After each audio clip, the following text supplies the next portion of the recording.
जी, हमारा आज का लेक्चर है डिफरेंट टाइप ऑफ मॉडल्स के ऊपर। ठीक है। तो आज के लेक्चर में सिर्फ हमारा जो ऑब्जेक्टिव है वो ये है कि मॉडल्स कौन कौन सी टाइप्स की हैं और ये कहाँ कहाँ अप्लाई हो सकते हैं। तो इसके लिए जो सा है, एक तो आपको ये लेक्चर की स्लाइड्स हैं और दूसरा ये मैं एक बुक का एक चैप्टर का एक सेक्शन है जो आपको सेल्फ स्टडी करनी है। तो मॉडल्स जो से हैं वो डिफरेंट टाइप्स के हो सकते हैं।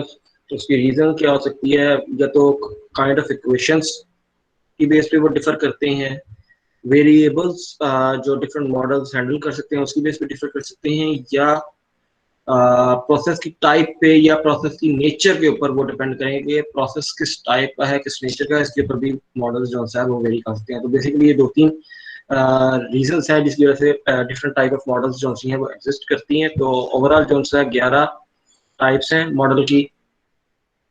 उसमें डिटर्मिनिस्टिक है, लंप पैरामीटर मॉडल है, डिस्ट्रीब्यूटेड पैरामीटर मॉडल है, स्टडी स्टेट और स्टैटिक मॉडल्स हैं, अनस्टडी स्टेट और डायनामिक मॉडल्स हैं, स्टोकास्टिक मॉडल्स हैं, पॉपुलेशन बैलेंस मॉडल्स हैं, एजेंट बेस्ड मॉडल्स हैं, डिस्क्रीट मॉडल्स हैं, आर्टिफिशियल न्यूरल नेटवर्क या ANN, इसके अलावा फजी बेस्ड मॉडल्स हैं। तो ये 11 टाइप्स हैं। तो हम इंडिविजुअली इन 11 टाइप्स को देख लेंगे। इसमें से कुछ हो सकता है जो आपके ऊपर डायरेक्टली एप्लीकेबल ना हो एट दिस स्टेज, कुछ चीज़ें होंगी जो आपके ऊपर डायरेक्टली इस स्टेज के ऊपर एप्लीकेबल होंगी या आपके लिए जानना ज़्यादा ज़रूरी है। तो उसमें जो ज़्यादा जाननी ज़रूरी है वो आपके लिए स्टडी स्टेट है, अनस्टडी स्टेट है, जो आप अपने लैब के अंदर सबसे ज़्यादा यूज़ करोगे। और उसमें आपका इस स्टेज के ऊपर आपको सिर्फ स्टडी स्टेट सिमुलेशन ही आप आपका वास्तव से पड़ेगा। लेकिन जब इन द रियल वर्ल्ड आप जाते हैं, एक ऑन द रियल प्लांट, तो उसमें अनस्टडी स्टेट और डायनामिक बिहेवियर जो उनसे हैं उनको भी फोकस किया जाता है। बाकी कुछ ऐसी सिमुलेशंस हैं लाइक डिस्क्रीट इवेंट है, तो ये कुछ ऐसी सिमुलेशंस हैं जो सिर्फ रिसर्च लेवल पे यूज की जाती हैं, या ये मॉडलिंग जो होती है सिर्फ रिसर्च में यूज की जाती है। इनको हम टिपिकली जो प्रोसेस डिजाइन के हवाले से ये मॉडलिंग वहां पे यूज नहीं होती। या artificial neural network, fuzzy based models, ये मोस्टली जो सा है ये कुछ जगह पे डिजाइन में भी इस्तेमाल होते हैं, लेकिन मोस्टली जो इस्तेमाल है वो इस वक्त रिसर्च के अंदर है, डिफरेंट पैरामीटर्स को स्टडी करने के लिए। हाँ, जो प्रोसेस डिजाइन डायरेक्ट एप्लीकेशन है उसमें इन मॉडल का इस्तेमाल थोड़ा है। तो मोस्टली जो इस्तेमाल इस वक्त होते हैं मॉडल्स वो स्टडी स्टेट या अनस्टडी स्टेट मॉडल्स हैं जो प्रोसेस डिजाइन में मोस्टली यूज होते हैं। तो सबसे पहले हम देख लेते हैं कि जो डिफरेंट मॉडल्स हैं इनकी कुछ मखसूस करेक्टरिस्टिक्स हैं। तो वो एक समराइज एक टेबल बनाया हुआ है, बाकी ये हम इंडिविजुअली जो है हर मॉडल के अंदर इन करेक्टरिस्टिक्स को डिस्कस कर लेंगे। अच्छा जी, डिटर्मिनिस्टिक मॉडल, तो हम इसके ऊपर बाद में आ जाते हैं। पहले हम देखते हैं डिटर्मिनिस्टिक मॉडल कौन से हैं। अच्छा जी, ये मॉडल कौन डिटर्मिनिस्टिक मॉडल जो से हैं ये ऐसे मॉडल हैं जिसमें अगर आपकी इनपुट सेम रहती है तो आउटपुट हमेशा सेम आएगी। इसमें ऐसे नहीं होगा कि आपकी डिफरेंट, आप ये समझ लो कि डिफरेंट वेरिएबल्स को, डिफरेंट करेक्टरिस्टिक्स को हैंडल करने के काबिल नहीं है। इनका फिक्स्ड एक लिमिटेशन है कि अगर इनपुट 2 होगी तो आउटपुट 6 ही होनी चाहिए, वो हमेशा 6 ही आएगी। उसमें ये नहीं होगा कि वो 6.2 हो जाए, 6.5 हो जाए, 7 हो जाए।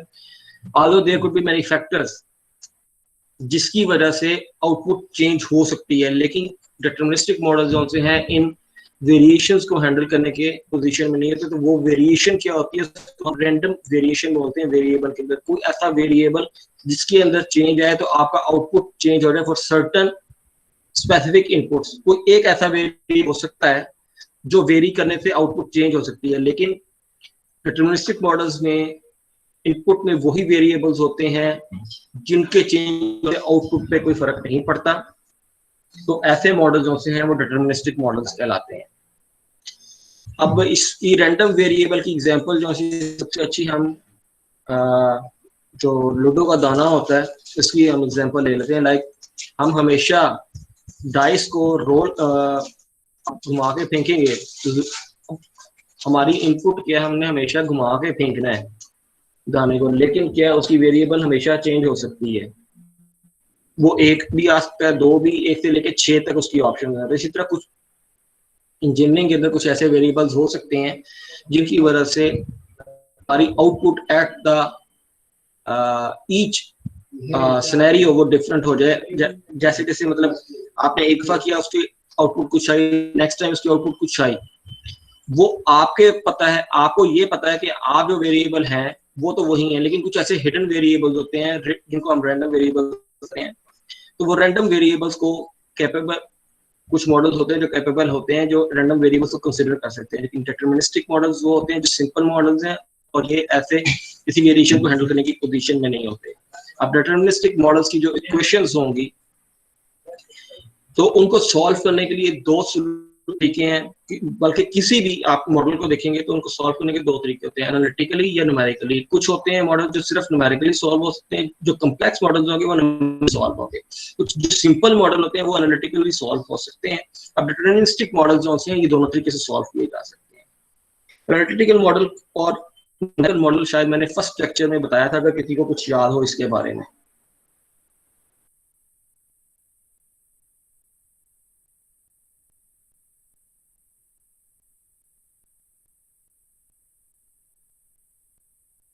किसी को कुछ याद है, या इसका मतलब है अगर किसी को याद नहीं तो मैं ये एक्सपेक्ट करूँ किसी को जिसने लास्ट लेक्चर पढ़ा नहीं है।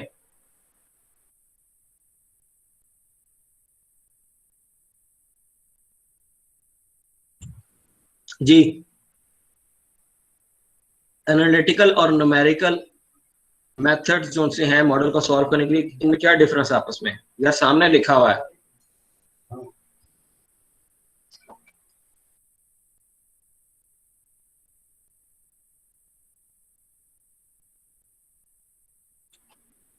जिन एनालिटिकल और न्यूमेरिकल में क्या डिफरेंस है? यार एनालिटिकल जो सा है उसमें एग्जैक्ट सॉल्यूशन होता है, तो उसमें अप्रोक्सीमेशन नहीं आप लगाते, उसमें कोई रेंज नहीं होती, इसमें आपके पास सिंगल आंसर होगा और वो एग्जैक्ट होगा, वही सॉल्व करेगा आपकी क्वेश्चन को। लेकिन जो न्यूमेरिकल होता है उसमें आप अप्रोक्सीमेशंस लगाते हैं और देन आप सॉल्व करते हैं। इट इज, आप इसको कह सकते हो, जो जब आप सिमुलेशन के अंदर जाओगे अपनी लैब के अंदर, आप देखोगे इटरेशंस का आप नाम सुनोगे, नंबर ऑफ इटरेशंस में उसने कितने इटरेशंस में सॉल्व किया। इटरेशंस क्या है? इट मेक्स, और उसके बाद वो क्वेश्चन को सॉल्व करता है, then it finds the answer and उसको अपने एनालाइज करता है कि it could be the possible और नॉट, और उस ये नंबर ऑफ इटरेशंस सॉल्व होंगी किसी भी सिमुलेशन सॉफ्टवेयर के अंदर। लाइक आप आईसिस का सॉफ्टवेयर यूज करोगे या स्पिन प्लस का यूज करोगे, तो जितनी नंबर ऑफ इटरेशंस कम होंगी उतनी जल्दी आपका प्रॉब्लम सॉल्व हो जाएगा, मैथमेटिकल इक्वेशंस सॉल्व हो जाएंगी। लेकिन अगर आपकी नंबर ऑफ इटरेशंस बढ़ती जाएंगी तो उसमें क्या चांसेस हैं कि आपके, एक तो टाइम ज्यादा लगेगा और दूसरी बात कि इसका जो आंसर आएगा इट कुड बी पॉसिबल कि वो आंसर शायद बहुत क्लोज आंसर ना हो। It could B wide range possible, although solve हो सकता है, कुछ केसेस में सॉल्व हो जाए और कुछ केसेस में ये भी होता है सिमुलेशन के अंदर आपने प्रोग्राम रन किया, आपने सारी इनपुट दे दी, वो नंबर ऑफ इटरेशंस लगा रहा लेकिन वो सॉल्व नहीं कर पा रहा क्योंकि उसको पॉसिबल सोल्यूशन ही नहीं मिल रहा। उसका मतलब ये है कि हमारी जो इनपुट है उसमें कहीं ना कहीं एरर होता है। तो अगर एनालिटिकल और न्यूमेरिकल सॉल्यूशन ऑफ मॉडल्स के अंदर डिफरेंस किसी को समझ नहीं आया तो पूछ लें। सर इसमें सर एनालिटिकल में क्या इटरेशंस नहीं लगाई जाती? नहीं बेटा, एनालिटिकल जो सॉल्यूशन है उसमें इटरेशंस नहीं होती हैं। अगर आप फर्स्ट लेक्चर में मेरे जाकर एग्जांपल देखोगे, उसमें एक एग्जांपल फर्स्ट या सेकंड लेक्चर में मैंने एग्जांपल दी है कि x + 1 = 0, इसका आप एनालिटिकल सॉल्यूशन निकालोगे तो आप क्या करोगे? x = -1। आपने कैसे सॉल्व किया? दोनों तरफ -1 ऐड किया, सो आपको पता चल गया कि x की वैल्यू -1 है। लेकिन जब आप न्यूमेरिकली करोगे ना, आप डिफरेंट वैल्यूज अप्रोक्सीमेट करोगे फॉर x के लिए और उसको सॉल्व करोगे कि 0 का जितना करीब मैं आ सकूं। जरूरी नहीं कि आप 0 के करीब आ जाए, आप कहेंगे कि जी it could be 1.3, it could be 0.7, so there is a range। आप उसके क्लोज लाने की कोशिश करेंगे 0 के आंसर। जब आपकी इक्वेशंस जो मैथमेटिकल इक्वेशंस है मॉडलिंग की वो कॉम्प्लेक्स हो जाती हैं, तो उस वक्त आप एनालिटिकली सॉल्व नहीं कर सकते, उस वक्त आप न्यूमेरिकली सॉल्व करते हो। आप एक इनिशियल गैस लेते हो, उसके बाद इक्वेशंस को सॉल्व करते हो and then check on certain criteria कि भाई ये मेरा उसके कितना क्लोज आया है। जी ओके सर।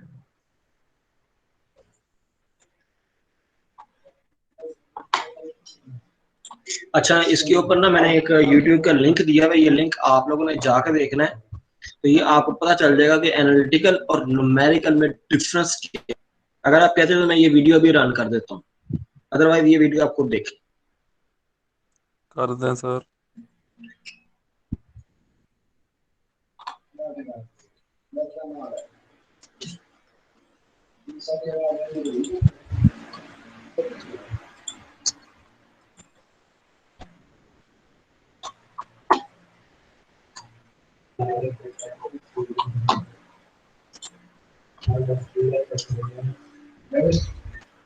एक्चुअली बेटा मैं वीडियो रन तो कर दूंगा, लेकिन ना ये वीडियो देखने से ज्यादा सुनने वाली है, तो साउंड तो शायद आपको नहीं आ सकेगी स्पीकर की, तो फिर ये वीडियो बेहतर आपको भी देखें। और अगर किसी का इसके बारे में क्वेश्चन अगर फिर भी समझ ना आए कि एनालिटिकल और न्यूमेरिकल सॉल्यूशंस में क्या डिफरेंस है, तो फिर हम नेक्स्ट क्लास में डिस्कस कर देंगे इसको। सर वो देख लेंगे, लेकिन डिटरमिनिस्टिक मॉडल्स में जो है आपने जी इनिशियली कहा है कि इनपुट जो है ना वो सेम होती है, लेकिन आउटपुट एक रेंज में वेरी करती है या वो कुछ भी जा सकती है। बेटा उसमें मैंने एक चीज लिखी है कि आउटपुट आपकी सेम रहेगी, आउटपुट आपकी वेरी नहीं करती है। सर अगर डाइस की एग्जांपल आपने जो दी है, जी तो बेटा वो रैंडम वेरिएबल है, और डिटरमिनिस्टिक मॉडल रैंडम वेरिएबल को कंसीडर नहीं करता। जो मैं आपको कह रहा हूँ ना कि डाइस की एग्जांपल जो दी है वो रैंडम वेरिएबल के लिए है, लेकिन डिटरमिनिस्टिक वेरिएबल मॉडल जो सा है वो रैंडम वेरिएबल को कंसीडर नहीं करता। वो अगर डाइस को आपने देखना होगा, उस केस में रैंडम वेरिएबल आपकी इनपुट आपने घुमा के फेंकना है, दिस इज योर इनपुट, लेकिन आउटपुट क्या है वो डिफरेंट हो सकती है, उसकी डिफरेंट रीजंस हो सकती हैं, वो रीजंस जो सा है आपके मॉडल के अंदर शामिल नहीं है। तो ऐसा मॉडल जो सा है जो ऐसी चीजों को हैंडल ना कर सके वो डिटरमिनिस्टिक मॉडल कहलाएगा। आपको सिंगल वैल्यू देगा जो हमेशा सेम रहनी चाहिए। तो सर ये रैंडम वेरिएबल तो इसकी टाइप नहीं है ना, फिर ये तो वैसे अलग है। बेटा मैं अलग है, लेकिन यही मैं बता रहा हूँ कि ये रैंडम वेरिएबल को हैंडल नहीं करता। कुछ रैंडम वेरिएबल्स होते हैं, लाइक आपने एक मॉडल बनाया, आप कहते हो कि सिर्फ आइसोथर्मल आपने एक मॉडल कहते हो डेवलप कर रहे हो, लेकिन क्या आप उसमें वॉल्यूम चेंज, प्रेशर चेंज जो सा ये भी अपना इनपुट दे सकते हैं, लेकिन आप उसको क्या करते हो, आप उसको फोकस नहीं करते हो। तो वो ये सारी चीजें आपका कोई इनपुट चेंज होगी, इससे आपका टेम्परेचर भी चेंज हो सकता है, आपका प्रेशर भी चेंज हो सकता है, वॉल्यूम भी चेंज हो सकता है, देयर इज अ पॉसिबिलिटी। ठीक है, तो आप उन दूसरे वेरिएबल्स को जब कंसीडर नहीं करोगे, आप फिक्स कर दोगे, इस केस के अंदर जो सा है आपका मॉडल जो होगा वो डिटरमिनिस्टिक मॉडल होगा। मीन आइसोथर्मल में सिर्फ टेम्परेचर चेंज होना चाहिए। जी अगर आइसोथर्मल में सिर्फ टेम्परेचर चेंज हो रहा है तो डिटरमिनिस्टिक होगा, अगर सारे चेंज हो रहे तो वो रैंडम बन जाएगा। रैंडम बेटा मैं कह रहा, हाँ बिल्कुल एग्जैक्टली, टेम्परेचर आपका सेम रहेगा, लेकिन टेम्परेचर चेंज नहीं होगा। आइसोथर्मल में आप, आइसोथर्मल का क्या मतलब है? टेम्परेचर कांस्टेंट रहेगा, मतलब वो टेम्परेचर को सिर्फ डील कर रहे होंगे। हाँ बिल्कुल, वो एग्जैक्टली सिर्फ उस टेम्परेचर के ऊपर रहेगा, लेकिन कोई भी वेरिएशंस की वजह से आपको सिर्फ टेम्परेचर, चलो आप कहते हो कि टेम्परेचर जी मेरा चेंज नहीं हुआ, टेम्परेचर मेरा उधर का उधर ही है, लेकिन क्या हो सकता है आपका दूसरा प्रेशर चेंज हो गया और दूसरे वेरिएबल्स चेंज हो गए हैं।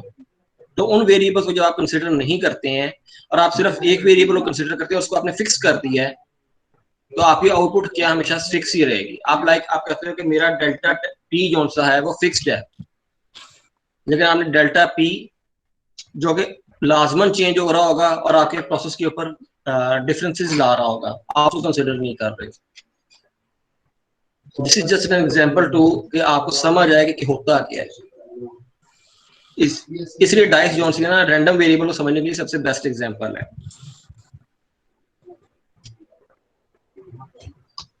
अच्छा जी, सेकंड है लम्प्ड पैरामीटर मॉडल्स। अब लम्प्ड पैरामीटर मॉडल्स में क्या होता है, आपकी जितनी भी इक्वेशंस होंगी कुछ इक्वेशन ऐसी होती हैं, लाइक आप जिस तरह CSTR ही देखते हो, इसमें क्या होता है, आप डिफरेंशियल इक्वेशन लिखते हो, डिफरेंशियल इक्वेशन भी आगे दो टाइप्स की होती हैं, या ये स्पेशल होंगी या ये टेम्पोरल होंगी, ठीक है।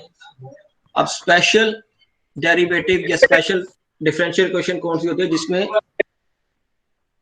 चेंज किस में आता है, विद रिस्पेक्ट टू कोऑर्डिनेट्स, और जो टेम्पोरल डेरिवेटिव्स होंगे, टेम्पोरल डिफरेंशियल इक्वेशन होंगी, इसमें चेंज आता है विद रिस्पेक्ट टू टाइम।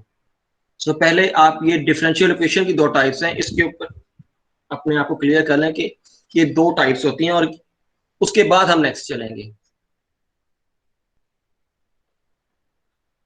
जी, अगर स्पेशल डेरिवेटिव या टेम्पोरल डेरिवेटिव के ऊपर किसी को समझ नहीं आई तो आप बताएं।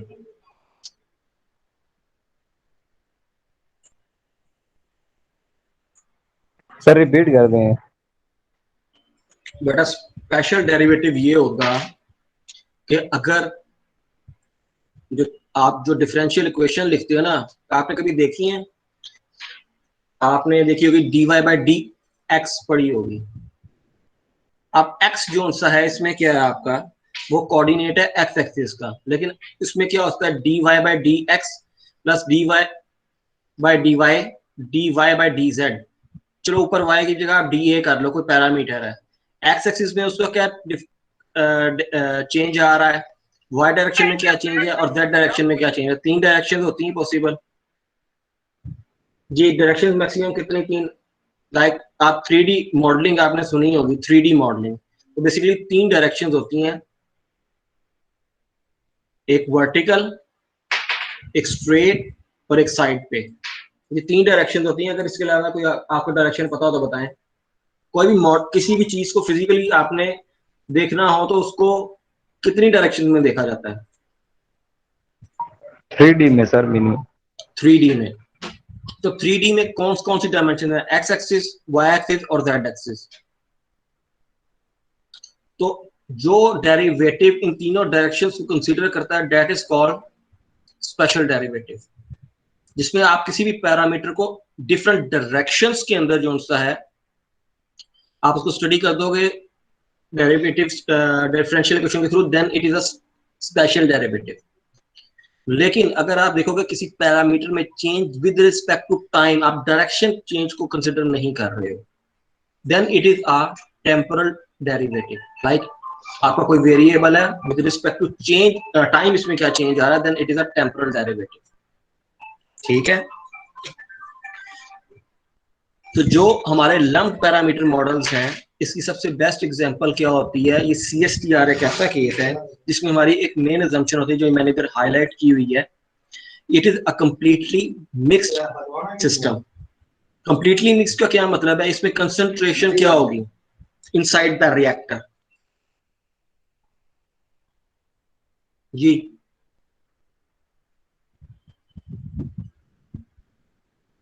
ये बेटा कंप्लीटली मिक्स्ड CSTR के अंदर कंसंट्रेशन एट एनी पॉइंट क्या होगी, डिफर कर रही है या नहीं कर रही है, at different directions. No change sir. No differ change. कर रही होगी सर।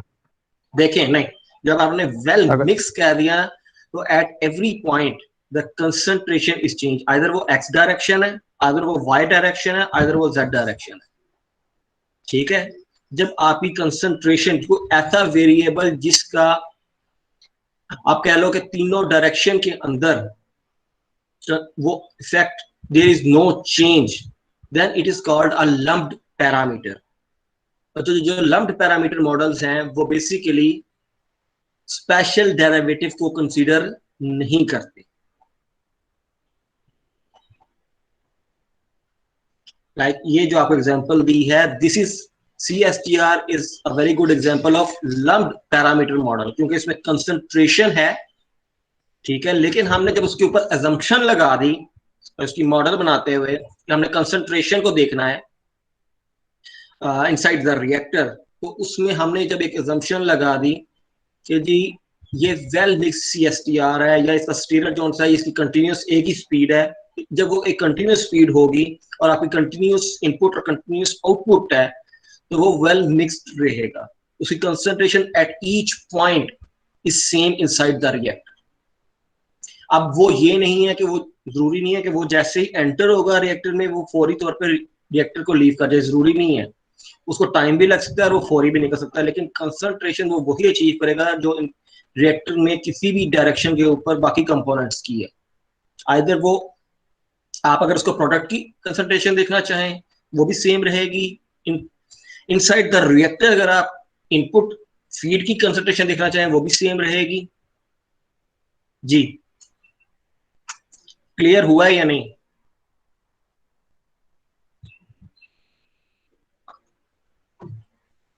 सर ये रियल लाइफ में ये कैसे एग्जिस्ट करते हैं ये लम्प? जब आपका CSTR होता है तकरीबन इसको आप एज्यूम यही करते हो, मॉडल जब आप इनिशियल बनाते हो ना तो उस वक्त आप यही एज्यूम करते हो, then there is a change, changes possible होते हैं, चेंजेस को जब आपने कंसीडर करना होता है देन आप उसके अंदर फिर मॉडल को अंदर वेरिएशन आते हैं, लेकिन जो बेसिक मॉडल होगा वो लंप पैरामीटर मॉडल होगा CSTR के लिए, ठीक है। लेकिन जो आगे आएगा ना फिर इसकी नेक्स्ट जो टाइप आएगी वो उस केस में आ सकती है कि अगर आप के कोई वेरिएबल्स के अंदर चेंज आ गया, जैसे डिफरेंट पॉइंट पे कंसंट्रेशन सेम नहीं रह रही, लाइक आप कहते हो कि मेरी स्पीड जो है वो चेंज हो गई, तो at different points in different directions concentration slightly change करेगी, लेकिन वो लिंक किसके साथ होगी?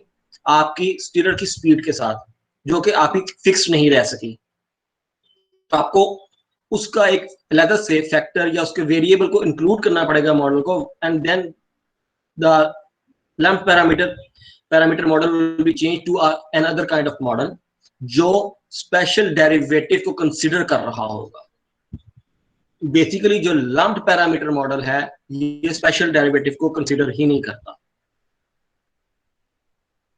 अब दूसरी चीज लिखिए, लंप्ड पैरामीटर मॉडल्स डिटरमिनिस्टिक होते हैं इन नेचर, मतलब कि इनकी जिस तरह मैंने आपको कहा था कि उसमें आपकी इनपुट जो मर्जी हो, आपकी इनपुट अगर सेम है तो आपकी आउटपुट सेम रहेगी। लाइक आपने कह दिया कि मेरी इनपुट जो सा है वो फ्लो रेट इतना है, तो आप क्या कह सकते हैं कि मेरे inside the reactor concentration at every time at every point it is same. So आपने जितनी भी उसकी इनपुट देंगे, आपकी इनपुट हमेशा अगर आप 1 देते हैं कि इसका 1 kg पर मोल की किलोग्राम मोल इसका रेट फ्लो रेट है, तो आपकी प्रोडक्ट की concentration at each time and at each point inside the reactor is 0.7 for just for example, तो वो हमेशा आंसर आपका सेम रहेगा, ठीक है।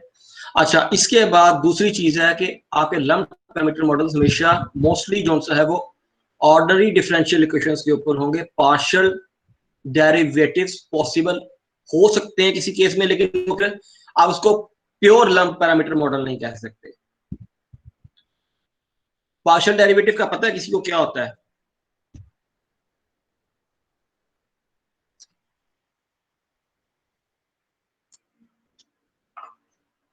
जी पार्शियल डेरिवेटिव का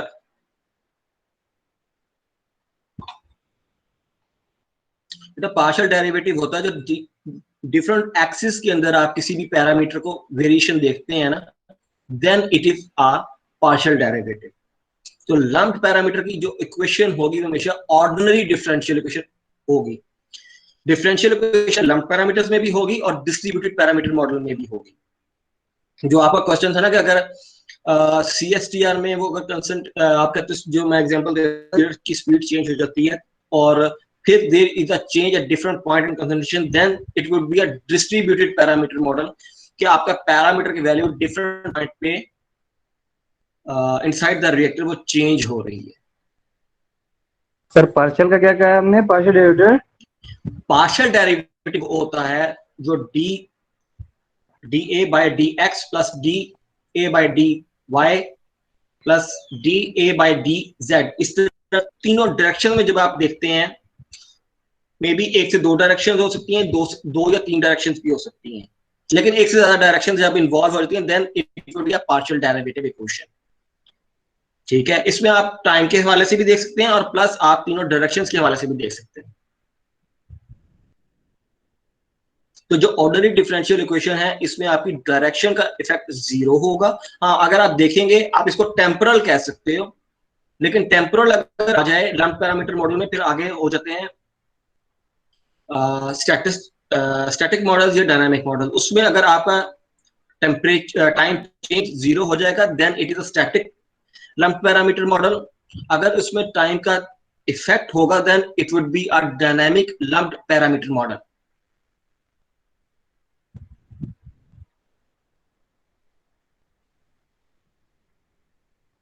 बहरहाल आपके लिए जो सबसे चीज जरूरी है याद रखना, इसको याद रखने के लिए कि लंप पैरामीटर मॉडल वो है जो स्पेशल डेरिवेटिव्स को कंसीडर करता है या नहीं करता। जी, स्पेशल नहीं डेरिवेटिव को कर, लंप, नहीं करता, नहीं और जो करता। स्पेशल डेरिवेटिव को कंसीडर करता है वो मॉडल डिस्ट्रीब्यूटेड पैरामीटर मॉडल कहलाता है। ठीक है, जो डिफरेंट डायरेक्शंस के ऊपर आपके किसी वेरिएबल की वैल्यू चेंज होगी, लाइक इसकी सबसे बेस्ट एग्जांपल जो सी है वो प्लग फ्लो रिएक्टर है। ठीक है, आपने आपकी मेन अजम्पशन क्या होती है प्लग फ्लो रिएक्टर में? Concentration at each point changes और नॉट।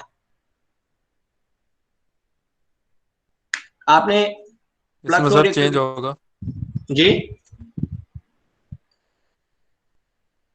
अच्छा, प्लग फ्लो रिएक्टर सीएसटीआर में मेन डिफरेंस आपको पता है?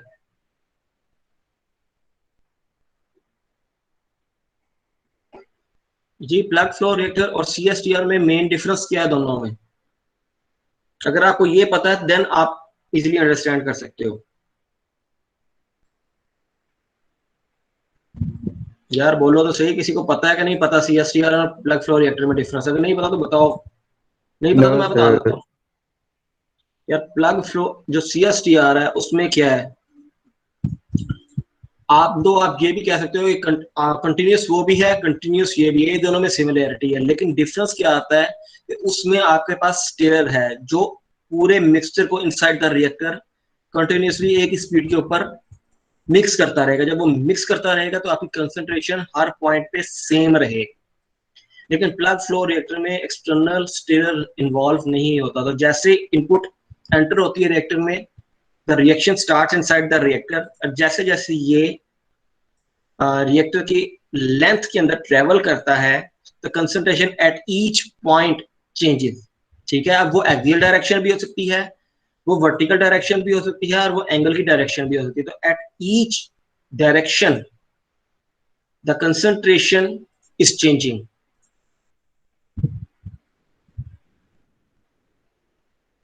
समझ आई है या नहीं?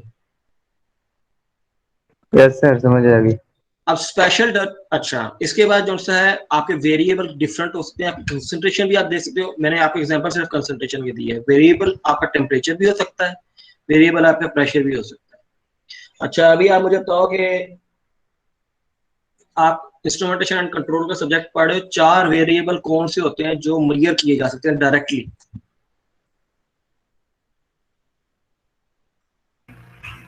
सर टेम्परेचर, हाँ जी। प्रेशर, हाँ। टेम्परेचर, प्रेशर, फ्लो चौथा? और लेवल। लेवल। ठीक है,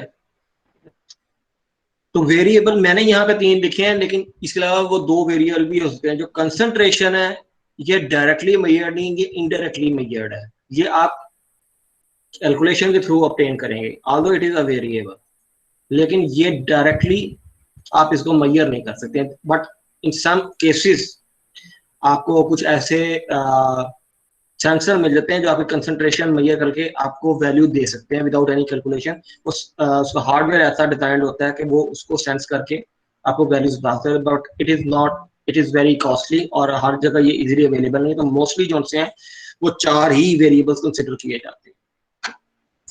अच्छा जी, अब जो स्पेशल डेरिवेटिव है इसको मैंने आपको पहले ही बताया था, 3 डायरेक्शन इसकी पॉसिबल है, क्योंकि डायरेक्शन मैक्सिमम 3 होती है।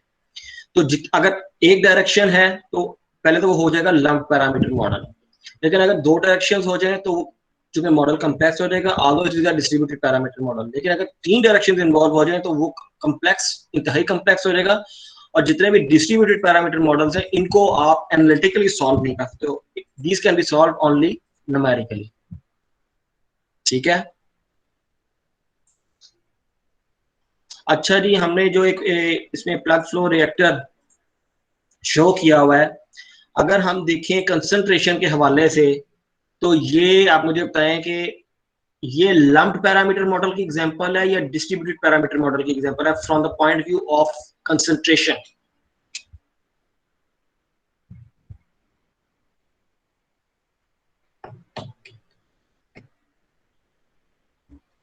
जी, अगर कंसंट्रेशन देखें प्लग फ्लो रिएक्टर में, तो ये डिस्ट्रीब्यूटेड पैरामीटर मॉडल होगा, इसका बनेगा, या लम्प्ड पैरामीटर मॉडल बनेगा?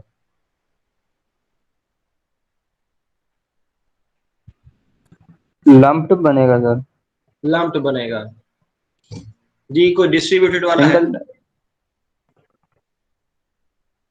अच्छा चलो, ये लम्प्ड बनेगा कंसंट्रेशन हाँ के हवाले सर। से, तो ये आइसोथर्मल अगर हो जाए तो फिर ये लम्प्ड होगा या डिस्ट्रीब्यूटेड होगा?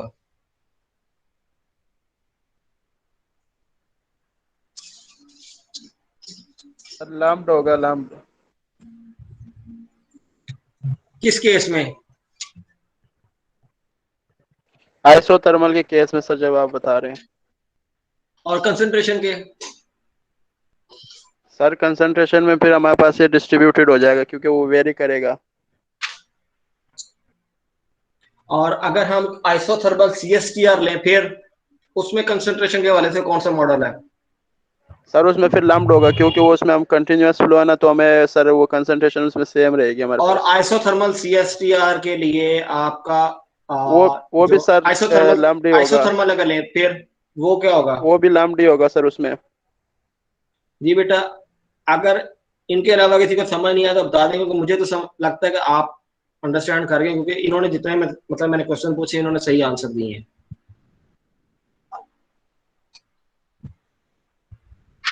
सर आइसोथर्मल का क्यों क्यों डील कर रहे हैं? वो तो कंसंट्रेशन अगर देखें देखो, तो ग्राफ। मैं सिर्फ पूछ रहा हूँ आइसोथर्मल के लिए, मैं आपसे कंसंट्रेशन का क्वेश्चन नहीं कर रहा। ऑल्दो प्लग फ्लो रिएक्टर में कंसंट्रेशन इज ऑलवेज चेंज, लेकिन अगर टेम्परेचर के पॉइंट, आइसोथर्मल का मतलब क्या है, मैं सिर्फ टेम्परेचर पैरामीटर को देख रहा हूँ, टेम्परेचर वेरिएबल को देख रहा हूँ, तो टेम्परेचर के हवाले से ये लम्प्ड पैरामीटर मॉडल की एग्जांपल बनेगी। लेकिन अगर आप उसको कंसंट्रेशन के वेरिएबल के हवाले से देखोगे, then it is a distributed parameter model.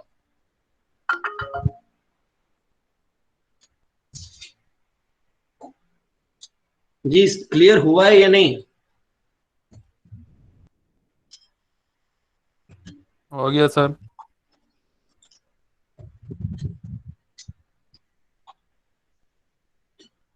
जी, जो स्टडी स्टेट मॉडल है, इसमें आपका सबसे मेन चीज क्या है, आपका टेम्पोरल डेरिवेटिव एग्जिस्ट नहीं करता। लाइक आपका वेरिएबल, आपका इसमें वेरिएशन ही नहीं है। क्यों वेरिएशन? हम सिर्फ इसमें देखते हैं टेम्पोरल के हवाले से, हम एंगल के हवाले से नहीं देख रहे, ये डायरेक्शन के हवाले से नहीं है। इसमें सिंपल, इसमें आप ये भी अज्यूम करते हो कि इसमें देर इज नो, मैंने सिर्फ ये लिखा कि there is no temporal derivative, but आप ये कह सकते हो कि इसमें there is no temporal and there is no spatial derivative, क्योंकि हम स्पेशल को सिंपली इसमें कंसिडर ही नहीं करते हैं। हम सिर्फ इसमें देखते हैं कि अगर टाइम चेंज होने से कोई वेरिएबल में चेंज आ रहा है हमारे आउटपुट वेरिएबल में या नहीं। अगर तो वेरिएबल में चेंज नहीं आ रहा, then it is a simple steady state model.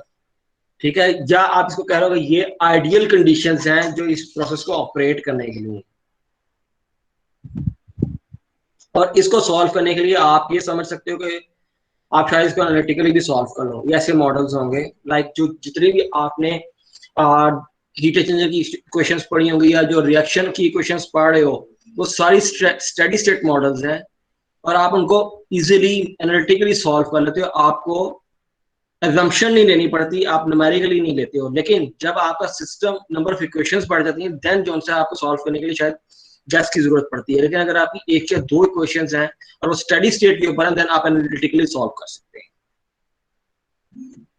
और अगर जो सा है आपका टेम्पोरल डेरिवेटिव एग्जिस्ट करता है या टाइम के हिसाब से आपका वेरिएबल चेंज होता है, then it is a dynamic model. Like आपकी एक इनपुट के अंदर कुछ चेंज आया, इनिशियली उसकी वैल्यू कुछ और थी, आफ्टर सर्टेन टाइम उसकी वैल्यू कुछ और हो गई, देन होगा क्या, आपका जो आउटपुट बिहेवियर है वो फ्लक्चुएट करेगा, वेरी करेगा। इनिशियली आपने कहा इनपुट की वेरिएबल 1 थी, आउटपुट की वेरिएबल 0.5 है, लेकिन जैसे ही आपने कहा कि आगे जी मेरी इनपुट की वैल्यू 1 से 1.5 हो गई, तो आउटपुट की वैल्यू जो है 0.5 जगह 0.75 हो गई। सो देर इज अ फ्लक्चुएशन। जैसे जैसे आपकी इनपुट चेंज होगी, अगर वो ज्यादा होगी तो मे बी वो आपका आउटपुट या तो कम हो सकता है या ज्यादा हो सकता है। It so there would be are relationship increasing और डिक्रीजिंग। बट जो सा है ये कंटिन्यूस जो सा है, अगर आपकी फ्लक्चुएशन इनपुट में आ रही है तो there is a continuous fluctuation in your output. जो real time chemical processes industry में एग्जिस्ट करते हैं उसमें यही होता है, आपके इनपुट वेरिएबल्स कंटिन्यूसली चेंज करते हैं। क्यों? क्योंकि आपने डिफरेंट पैरामीटर्स को कंट्रोल करना होता है। डिफरेंट पैरामीटर्स को जब आप कंट्रोल कर रहे होते हो तो आपकी कंटिन्यूस एक डिसीजन मेकिंग चल रही है, और वो डिसीजन मेकिंग कभी आपकी किसी वैल्व को क्लोज करवाने की तरफ जाती है या किसी वैल्व ज्यादा ओपन करवा रही है। जब वो ओपन या क्लोज की तरफ जाएगा तो उससे क्या होगा, आपकी continuously input variables act as the downstream वो चेंज हो रहे होंगे। जो अपस्ट्रीम के आप समझ लो कि आउटकम्स हैं, जो आउटपुट है वो डाउनस्ट्रीम के इनपुट होते हैं। अपस्ट्रीम आप ऐसे समझ लो कि जो फर्स्ट इक्विपमेंट है वो अपस्ट्रीम है, जो उससे नेक्स्ट इनपुट है in the line that is called downstream. तो जो डाउनस्ट्रीम के इनपुट होगी वो बेसिकली अपस्ट्रीम के इनपुट के ऊपर डिपेंडेंट होगी, और देयर वुड बी वैल्व, और उसको डिसीजन आप किसी टेम्परेचर के हवाले से, वॉल्यूम को मेंटेन करने के हवाले से, प्रेशर को कंट्रोल करने के हवाले से वो कंटिन्यूसली जो है वो वैल्व जो है वो फ्लक्चुएट कर रहा होगा। कभी वो उसकी ओपनिंग ज्यादा हो जाएगी, कभी उसकी ओपनिंग कम हो जाएगी। तो इसकी वजह से आपकी input at the down stream equipment वो चेंज होगी। जब चेंज होगी तो जो डाउन स्ट्रीम का इक्विपमेंट है उसकी आउटपुट जो होगी वो भी कंटिन्यूसली फ्लक्चुएट करेगी। और मोस्टली जितनी ये फ्लक्चुएशंस हैं वो आपको एक तो नजर आएंगी प्रोसेस कंट्रोल के वाले से। प्रोसेस कंट्रोल तो एक मतलब नॉर्मल रनिंग प्रोसेस के अंदर प्रोसेस कंट्रोल तो आपका एग्जिस्ट करेगा, लेकिन सबसे ज्यादा फ्लक्चुएशंस आएंगी शटडाउन के वक्त या स्टार्ट के वक्त, क्योंकि उसमें आपके सडन टेम्परेचर या प्रेशर चेंजेस इन्वॉल्व हो सकते हैं। तो इसकी वजह से भी ना आपके सिस्टम को स्मूथ लाइन होने में टाइम लगता है।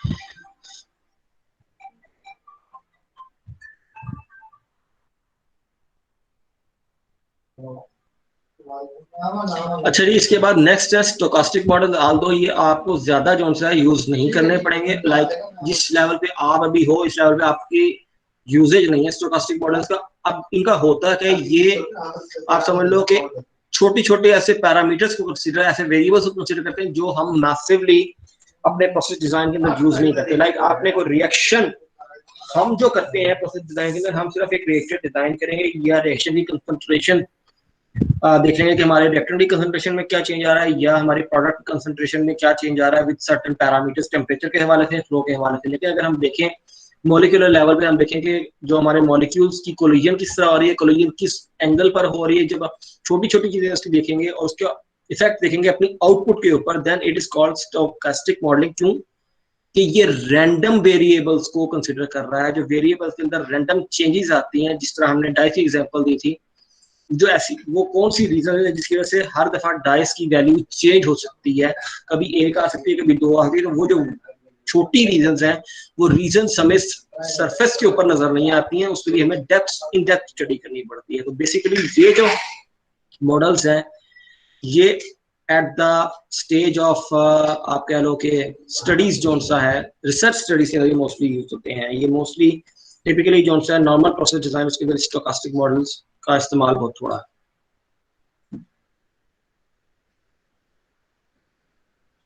जी समझ आई है स्टोकास्टिक मॉडल की नहीं?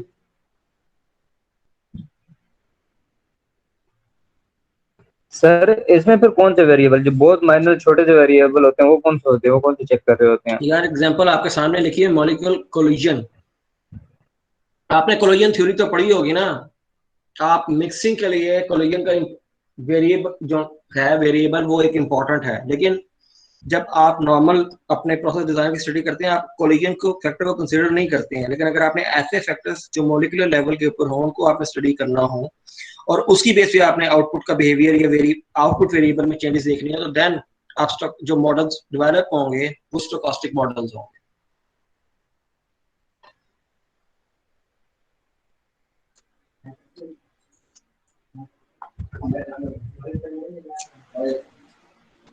अच्छा जी, नेक्स्ट है पॉपुलेशन बैलेंस मॉडल्स।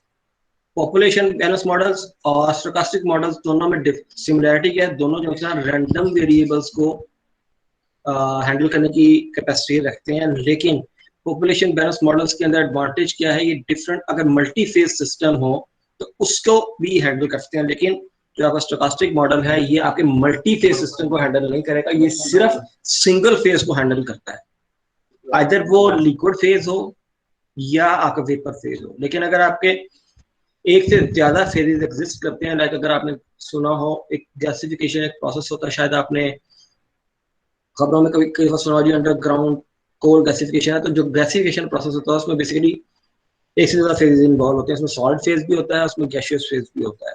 तो जो ऐसे फेजेस हैं और उसके अंदर आपके रैंडम चेंजेस आ रही होंगी डिफरेंट मॉलिक्यूलर लेवल के ऊपर, तो उनको अगर आपने कंसिडर उन सारी चीजों फैक्टर्स को आपने दोनों फेजेस को चेक का फैक्टर कंसिडर करना है, इसके अलावा आपने मॉलिक्यूलर लेवल के वेरिएबल्स को कंसिडर करना है, देन जो मॉडल आपका डेवलप होगा वो पॉपुलेशन बैलेंस मॉडल होगा। क्यों? उसमें पॉपुलेशन किस चीज की होगी, जिस तरह आपको गैसिफिकेशन की एग्जांपल दे रहा हूँ, उसमें होता है कि आप एक स्मॉल पार्टिकल, आपके सॉलिड पार्टिकल्स होते हैं जिनको मिस्ट की फॉर्म में आप स्प्रे करते हैं, तो इतने स्मॉल पार्टिकल्स होंगे कि वो आपका एक वेपर फेज जनरेट करेंगे, लेकिन अब उसमें क्या होगा, आपके सारे पार्टिकल सेम साइज के नहीं होंगे, तो आपके सॉलिड फेज के अंदर और मिस्ट फेज के अंदर, दोनों फेज के अंदर आपके एग्जिस्ट कर रहे होंगे पार्टिकल्स, लेकिन क्या होगा, साइजेस और number of individual is different.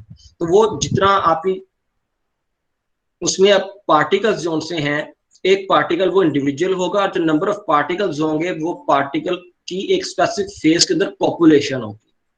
तो वो आप क्या करोगे, आप मिस्ट फेज के अंदर देखोगे उसका मॉडल क्या है, उसमें आपकी वेरिएशंस किस तरह आती हैं, साइज के हवाले से, टेम्परेचर के हवाले, लाइक अगर आप वेरिएशन इसमें रैंडमनेस चेक कर रहे होंगे, रैंडम वेरिएबल, लाइक उसमें साइज के हवाले से क्या है, उनकी कोलिजन के हवाले से क्या है, इसकी डायरेक्शन, अगर ये ऊपर मूव करेगा क्या होगा, साइड पे मूव करेगा तो क्या होगा, और ये कितनी इसको टेम्परेचर होगा तो वो क्या, इस तरह ये सारे जब आप फैक्टर्स करेंगे और आप इस तरह डिफरेंट फेजेस को इंक्लूड करेंगे, then it is a population balance model. So population balance model और स्टोकास्टिक मॉडल में डिफरेंस क्लियर हुआ, जो सिमिलरिटी है वो क्लियर हुई है।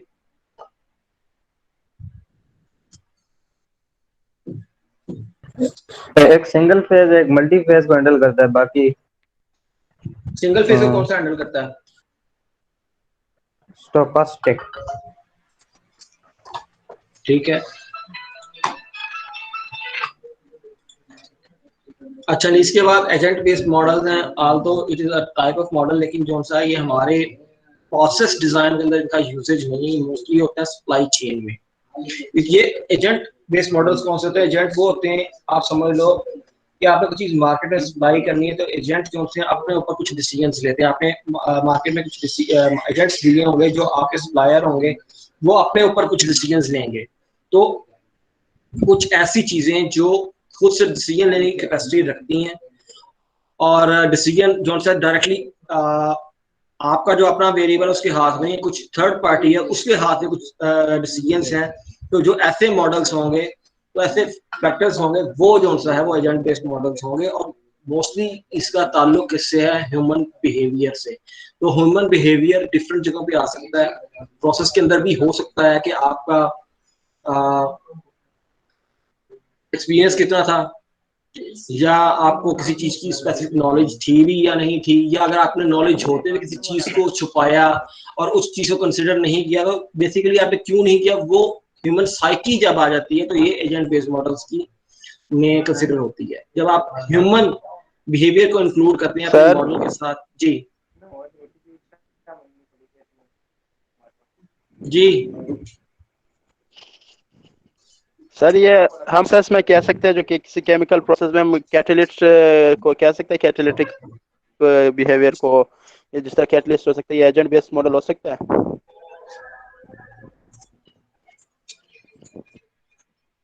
बेटा उसमें ठीक है आप कह सकते हो, लेकिन उसमें जो उसके अलावा एग्जांपल है कि जिन ह्यूमंस ने उसको लोड किया रिएक्टर के अंदर उस कैटलिस्ट को, उन्होंने उसको किस तरह लोड किया, यानी कि उसकी जो इंस्ट्रक्शन थी उसने उस हिसाब से लोड किया, या उसने ऐसे ही अपनी मर्जी से लोड कर दिया। क्योंकि जब आपने कैटलिस्ट को लोड करना होता है तो उसमें भी डायरेक्शन इन्वॉल्व होती है कि आपने कैटलिस्ट को किस पोजीशन पे लोड करना है रिएक्टर के अंदर। तो बेसिकली ये जब ह्यूमन बिहेवियर साथ इंक्लूड होगा ना तो एजेंट बेस्ड मॉडल आपके तब आएंगे। लेकिन सर इस तरह तो फिर हमारे पास जो बाकी वो है वो सारे भी तो एजेंट बेस्ड हो सकते हैं जो जी हम कह हो सकते सकते हैं, लेकिन मैं वही कह रहा हूँ इसका इस्तेमाल डिजाइन प्रोसेस डिजाइन के अंदर नहीं है एजेंट बेस्ड मॉडल्स का। क्योंकि ठीक जिस है तरह सर। आपने कैटलिस्ट में पूछा ना क्वेश्चन, उसमें मैंने बताया कैटलिस्ट जब आप होता है सिर्फ कैटलिस्ट डायरेक्टली खुद नहीं है, कैटलिस्ट को रिएक्टर के अंदर लोड किया जाता है, उसको लोड करने की इंस्ट्रक्शन होती है कि उसको किस डायरेक्शन पे रिएक्टर अंदर फिल करना है, उसको आपस में किस तरह पैकिंग कितनी होनी चाहिए, ये सारी चीजें बहुत सारे फैक्टर्स हैं। तो ये बेसिकली ह्यूमन लोग ही इसको इंस्टॉल करते हैं अंदर। तो उन्होंने उस इंस्ट्रक्शंस को फॉलो किया नहीं किया, उनका एक्सपीरियंस कितना, ये सारी चीजें जो उनसे है ना, ये वो एक्सटर्नल फैक्टर है जो शायद हम किसी भी प्रोसेस डिजाइन के अंदर इंक्लूड नहीं कर सकते।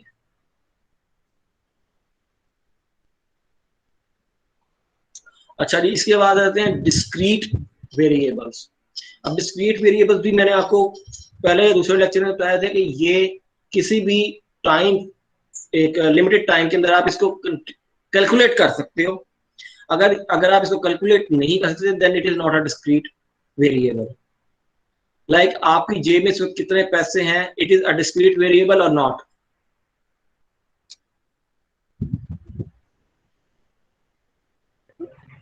डिस्क्रीट है सर, काउंट कर कैलकुलेट सकते था हो। ना, मैं कर सर सकता। एक दफा दोबारा बताइएगा इसकी डिस्क्रीट का बाबा। मैंने पूछा कि आपकी जेब में इस वक्त कितने पैसे हैं, ये एक वेरिएबल है ना। सर उसके बाद बता दे कि डिस्क्रीट का थोड़ा सा इस बता टाइम दीजिए के और भी अंदर बता। लाइक एक मैं कहता हूँ आपके 5 मिनट तक आपकी जेब के अंदर कितने पैसे रहते हैं, तो आप क्या इजीली काउंट कर सकते हैं? या सर काउंट होते हैं पैसे तो। तो जो ऐसा वेरिएबल है पैसे विद जी respect to sir. Time, 5 minute के अंदर आपके पैसों के अंदर कोई चेंज आया आपके अकाउंट में, आप इजीली नहीं सर चेक नहीं कर आएगा सकते हो। चेंज। चेंज तो नहीं आएगा। देखो, आप 5 मिनट के अंदर 10 ट्रांजेक्शन करते हैं ऑनलाइन, ठीक है, but it can be calculated with in a small 5 minutes time. It is a discrete variable. दूसरा कौन सा होता है? कंटिन्यूस वेरिएबल, जिसमें आपका वेरिएबल कंटिन्यूसली स्मॉलर स्केल पे चलता रहेगा, ठीक है। लाइक मैं कहता हूं टाइम, ठीक है, आप क्या कहोगे जी आज इतना टाइम हो गया है, आप आगे मिनट भी बता सकते हो, आप उसके स्मॉलर लेवल पे उसको फर्दर डिस्ट्रीब्यूट करते चले जाओगे। और उस वो आप उसको फिक्स वैल्यूज की नहीं मुझे दे सकोगे, कोई ऐसा वेरिएबल हो जाए आप उसकी फिक्स वैल्यू नहीं दे सकोगे, वो it is a continuous variable. तो मोस्टली जो से हमारे एक्सक्यूज सर, जी सर ये जो डिस्क्रीट वेरिएबल है लाइक मॉलिक्यूलर लेवल पे इसमें ये कह रहा है, तो मॉलिक्यूलर लेवल पे क्या हम वेरिएबल मुख्तलिफ वेरिएबल को काउंट कर सकते हैं? बहुत ज्यादा मॉलिक्यूलर लेवल पे अगर देखा जाए तो। क्यों नहीं कर सकते?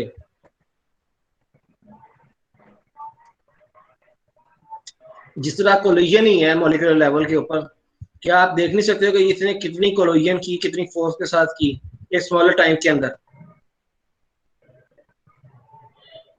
कितने मॉलिक्यूल्स कोलाइड कर रहे हैं ये। कितने मॉलिक्यूल्स कोलाइड कर रहे हैं मॉलिक्यूलर लेवल पे, ये भी स्टडी हो सकता है। उनकी कितनी इंटेंसिटी के साथ उन्होंने कोलाइड किया, ये भी मेजर हो सकता है। So these are discrete variables.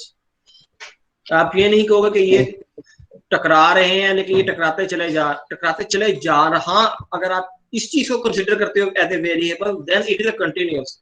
आप कहते हो कि ये टकराते हैं, जी ये टकराए हैं, कितने टकराए हैं वो भी आप डिफाइन कर सकते हो, ठीक है। कितने टकराए और कितनी इंटेंसिटी के साथ टकराए, ये जो सा है डिस्क्रीट वेरिएबल के एग्जांपल है। तो मॉलिक्यूलर लेवल के ऊपर जो सा है आप इसको यूज कर सकते हैं डिस्क्रीट वेरिएबल्स को, या सर ये जो काउंट कैसे करेंगे? जी सर मॉलिक्यूल्स काउंट कैसे करेंगे फिर? अगर हमारे पास सिस्टम फॉर एग्जांपल हम आइडियल कंसीडर करें फिर तो हम मतलब हम मॉलिक्यूल को डिस्कस करते थे। ये तो हम बेटा मॉडलिंग कर रहे हैं। बेटा मॉडलिंग कर रहे हैं, मॉडलिंग होती है मॉलिक्यूलर लेवल पे भी मॉडलिंग होती है। आप मैं वही कह रहा हूँ कि जब आप वो एक स्मॉलर स्केल पे चले जाएंगे, माइक्रोस्कोपिक स्केल पे चले जाएंगे, वहां पे आप ऐसे वेरिएबल्स को देखेंगे जो शायद आप नॉर्मल लाइफ में कंसिडर नहीं करते। तो ये आपके जो नॉर्मल प्रोसेस डिजाइन है उसमें इस तरह के मॉडल्स यूज कम ही होते हैं। ये यूज होते हैं रिसर्च स्टडीज के अंदर, ऐसे मॉडल, डिस्क्रीट इवेंट मॉडल। कुछ आपको मैंने जो आपके से रेलेवेंट मॉडल्स हैं वो सिर्फ इस स्टडी स्टेट और अनस्टडी स्टेट, दैट्स इट। और उसमें से भी आप यूज कौन सा करोगे? सिर्फ स्टडी स्टेट मॉडल। ये बाकी मॉडल्स वो हैं जो शायद रिसर्च में जाएंगे ना, ये उनके लिए काम की चीजें हैं। ये सिर्फ आपको पता होना चाहिए कि कौन कौन से होते हैं, उनमें डिफरेंस क्या है। जरूरी नहीं कि आप सारे यूज करो।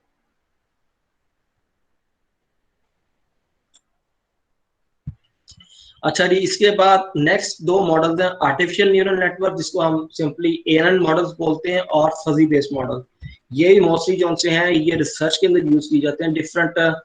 इसमें आपका एएनएन में क्या होगा कि आपको पता है कि इनपुट आपको पता है, आउटपुट पता है, लेकिन आपने देखना है कि इनपुट और आउटपुट के दरमियान रिलेशंस किस तरह एग्जिस्ट करते हैं। तो आप क्या करोगे? आप डिफरेंट अप्रोक्सीमेशंस लगाओगे, ठीक है, कि इनपुट ये हो तो उसमें कोई ऐसा वेरिएबल डाला जाए और उसके बाद मैं आउटपुट कैलकुलेट करूं तो वो मेरे जो एक्चुअल आउटपुट से कितने करीब आती है। तो उसमें क्या होता है, आपके डिफरेंट रिलेशनशिप्स एग्जिस्ट करते हैं। लाइक ये एक इनपुट वेरिएबल है और ये आउटपुट वेरिएबल है, इसका लिंक इसके साथ भी है, इसके साथ भी है, और यहां से होकर भी इधर आ सकता है। तो ये डिफरेंट जो इंटरनल वेरिएबल्स हैं जो शायद हम आप कह रहे हो कि मॉलिक्यूलर लेवल पे जो हम स्टडी नहीं कर सकते, उनको हम इसमें स्टडी नहीं करेंगे, लेकिन हम डिफरेंट जो, जिस तरह आपको मैंने एग्जांपल दी कि एक वेरिएबल होता है और एक पैरामीटर होता है, तो ये वो फिक्स्ड वैल्यूज होती हैं, आप समझ सकते हो अपनी अंडरस्टैंडिंग के लिए, जो आप सिर्फ आइडेंटिफाई कर लेते हो और उसको अपनी इक्वेशन के अंदर डालोगे और आपका आउटपुट जो होता है वो एग्जैक्ट जो आउटपुट होनी चाहिए उसके बराबर आ जाएगी। अब ये क्या है, जो इंटरनल, ये 3 लेयर्स पे होता है बेसिकली। एक इनपुट लेयर है आपकी, ठीक है, और इनपुट लेयर में ये बेसिकली जो सर्कल है इट इज कॉल्ड नोड। अब जितनी नोड्स होंगी उतने आपके इनपुट वेरिएबल होंगे। इस तरह आउटपुट लेयर के अंदर जितनी नोड्स होंगे उतने वेरिएबल होंगे। तो इस फिगर के अंदर कितने इनपुट लेयर में कितने नोड्स हैं?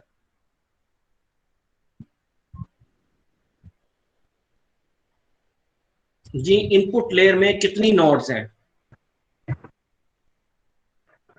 नोड से क्या मुराद सर?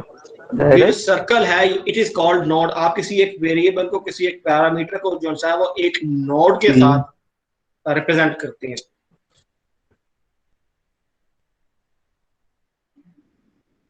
यार तो ये भी मैंने बता दिया कि जितने, जो नोड का मतलब है वो वेरिएबल या पैरामीटर। तो इनपुट, ये इनपुट लेयर है। 3 है सर इनपुट का।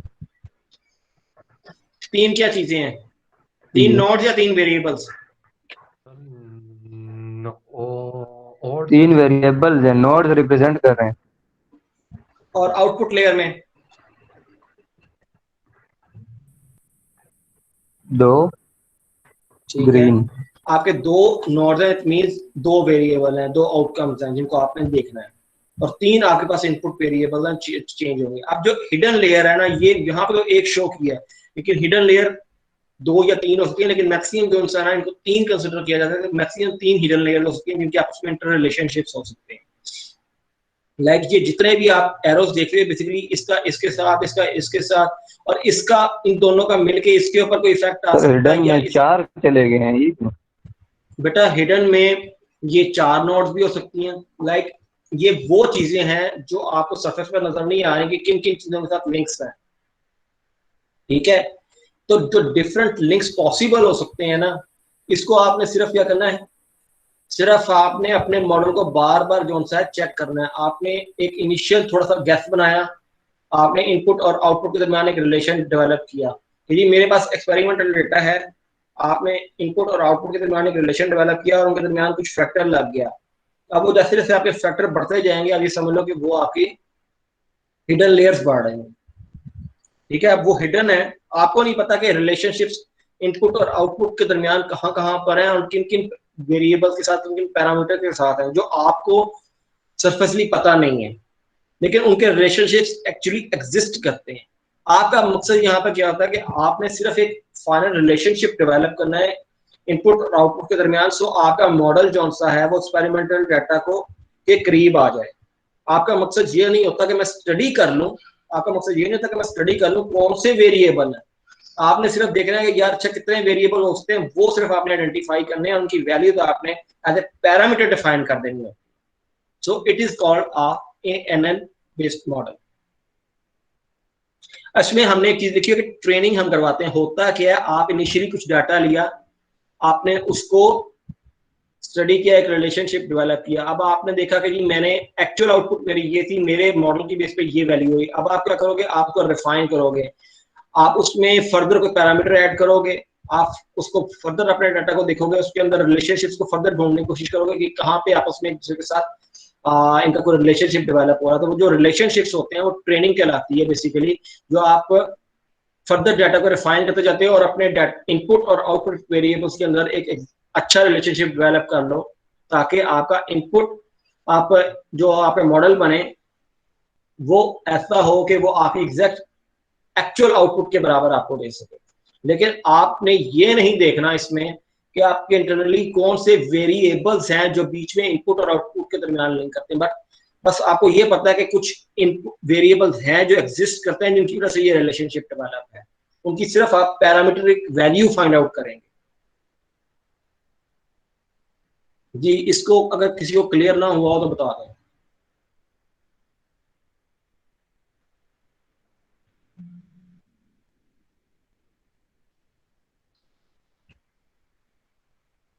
तो आई एज्यूम कि आपको ये समझ आ गई है।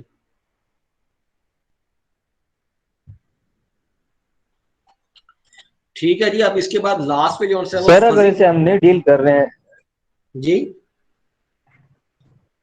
ये हिडन लेयर्स में हमें उसकी वैल्यूज चाहिए, तो ये हर केस में इसके ऊपर डिपेंड कर रहे होते हैं, ये क्यों मेजर अगर ये उनके आंसर चेंज कर रहे हैं तो ये मेजर फॉर्म में सामने क्यों नहीं आते? क्या चीज मुझे समझ नहीं है आपका क्वेश्चन। मैं कह रहा हूँ ना कि आप ये कह रहे थे कि जो हिडन लेयर है इसमें ऐसे वेरिएबल्स बीच में आ जाते हैं जिनको हमें स्टडी करना पड़ता है, जो इनपुट और आउटपुट में नहीं होते लेकिन वो चेंज कर रहे होते हैं, इसमें होता उनकी क्या वजह है, से चेंज आ रहा होता है। तो ये इसमें मेजर ये है इसमें ये है कि देयर आर सर्टेन वेरिएबल्स जो इनपुट और आउटपुट को लिंक करते हैं, ठीक है, लेकिन आपको ये नहीं पता कि वो वेरिएबल कौन से हैं, बट ये है कि सर्टेन वेरिएबल्स एग्जिस्ट जो रिलेशनशिप इनपुट और आउटपुट का डेवलप करते हैं। तो आप सिर्फ क्या करते हैं, अपने डाटा की को मॉडल इस तरह करेंगे कि आप कुछ स्पेसिफिक वैल्यूज डिफाइन कर लें उन हिडन वेरिएबल्स के लिए जो आपके मॉडल के अंदर ऐसे आए कि जब आप इनपुट वैल्यू दें वो उस वैल्यूज के साथ आपने जो एस्टिमेट की और उनकी बेस पे आप अपने मॉडल से कैलकुलेशन करवाएं, then you can should get the real output variable. जो आपकी एक्चुअल आउटपुट एक्सपेरिमेंटली आ रही है वही वैल्यू आपका मॉडल भी दे रहा हो, जबकि आपको ये नहीं पता कि इसके अंदर एक्चुअली जो सा है वो लिंक किन वेरिएबल्स का था, बट आपको ये पता है कि जो भी वेरिएबल्स है उनकी सर्टेन वैल्यूज ये हैं, then it is artificial neural network. वो चीजें आपस में लिंक करती हैं एक दूसरे के साथ, लेकिन वो चीजें हैं क्या, किस तरह से करती हैं लिंक, वो आपको नहीं पता। आपको पता है उस लिंकेज की वैल्यू कितनी है मेरे पास, दैट्स इट, ये चीज है।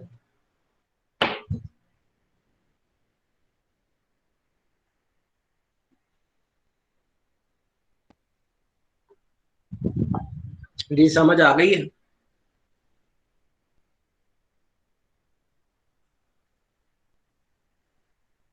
ये माइक किसका ऑन है लेकिन आवाज नहीं आ रही। अगर समझ नहीं है तो मैं एक दफा फिर से बता देता हूँ। सर एक दफा फिर से बता दे काइंडली। मैं ये कह रहा हूँ कि बेटा आपके पास एक एक्सपेरिमेंटल डेटा है, आपको पता है मेरे इनपुट वेरिएबल्स ये थे, उसकी बेस पे आउटपुट वेरिएबल्स ये आए। अब आपने उसका एक मॉडल बनाना है, ठीक है। आप एक डाटा को देखते हुए कोई एक मॉडल लिखते हैं, उसमें कुछ फिक्स्ड वैल्यूज लिख देते हैं उन वेरिएबल्स के लिए जिनका आपको पता नहीं कि जो इनपुट और आउटपुट को लिंक करते, ठीक है। लेकिन जब आप उसके बेस पे दोबारा अपनी मतलब एक इनपुट की वैल्यू डाली अपने मॉडल के अंदर और अपने आउटपुट कैलकुलेट की, लेकिन there is a difference in calculated output and actual output, तो आप क्या करोगे, अपने मॉडल को रिफाइन करोगे, उसको ट्रेन करोगे कि अच्छा इसमें अब मुझे वैल्यू ये चेंज करनी है, कोई एक जो आपने वैल्यूज उसमें सर्टेन स्पेसिफिक रिलेशनशिप्स की वैल्यूज खुद से डिफाइन कर दी, आप क्या तो उसको चेंज करोगे या आप कोई एडिशनल प्लस माइनस का उसमें डालोगे कि मेरा एग्जैक्ट आउटपुट जो सा है वो कैलकुलेट करके दे मुझे। तो जितनी बार आप ये करोगे तो आपका जो सा है वो एनएन मॉडल उतनी लेयर्स आपके अंदर डेवलप होती जाएंगी हिडन। आप जितनी ऐसी वैल्यूज डालोगे जो रिलेशनशिप को रिफाइन करेंगी वो हिडन लेयर्स है, लेकिन आपको ये नहीं पता कि वो हिडन वेरिएबल्स या हिडन लेयर्स किसकी हैं और किस इनपुट का किस आउटपुट के साथ वो लिंक किन वेरिएबल्स के थ्रू है। वो टेम्परेचर के थ्रू लिंक है, वो प्रेशर के थ्रू लिंक है, वो किसके साथ कंसंट्रेशन के साथ लिंक है, वो किस वेरिएबल के साथ लिंक है, वो आपको नहीं पता। लेकिन जब आप एक ऐसा मॉडल डेवलप करते हैं जो बस आपको बता देता है कि जी ये this x plus this value minus this value, तो आपकी जो सा है वो आउटपुट वेरिएबल वाई डिफाइन हो गया। तो ये जो मैंने 2-3 वैल्यूज दी हैं ये वो उन वेरिएबल्स की हो सकती हैं जो आपके थ्रू आउट द डाटा जो सा है वो एग्जिस्ट करेंगी, और ये रिलेशनशिप हमेशा सेम रहेगा। रिलेशनशिप किन चीजों का है ये नहीं हमें पता जी।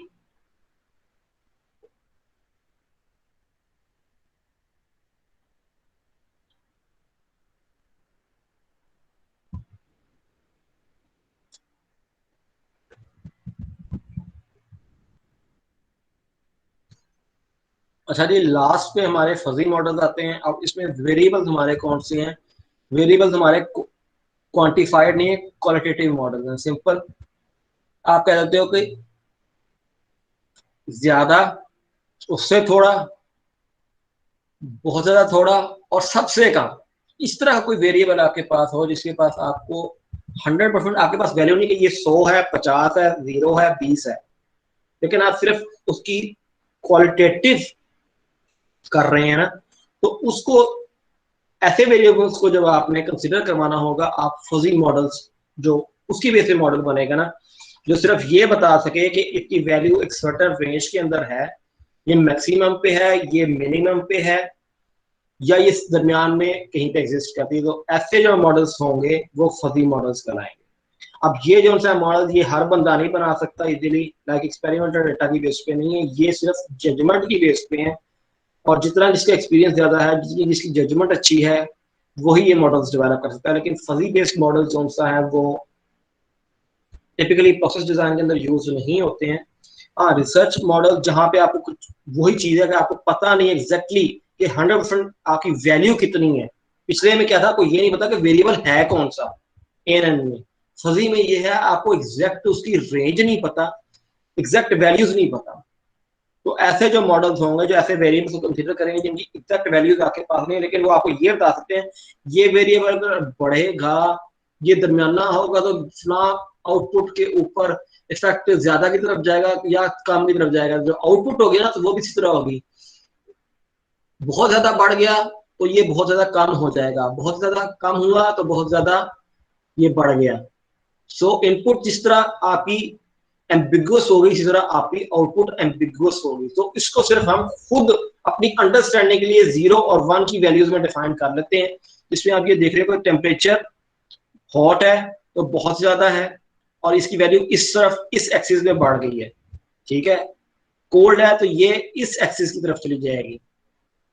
सो इस तरह इसकी वैल्यू हम डिफाइन करते हैं डिफरेंट लाइक एक्स में या वाई में, और इसकी जो टिपिकली डिफाइन करने का तरीका वो 0 और 1 के दरमियान होगा। तो इनपुट भी आपकी होगी कम ज्यादा थोड़ी, इसी तरह आउटपुट भी कम ज्यादा थोड़ी, इसी तरह की टर्म्स में डिफाइन होगी। ये 100% वैल्यूज नहीं आएंगी आपकी।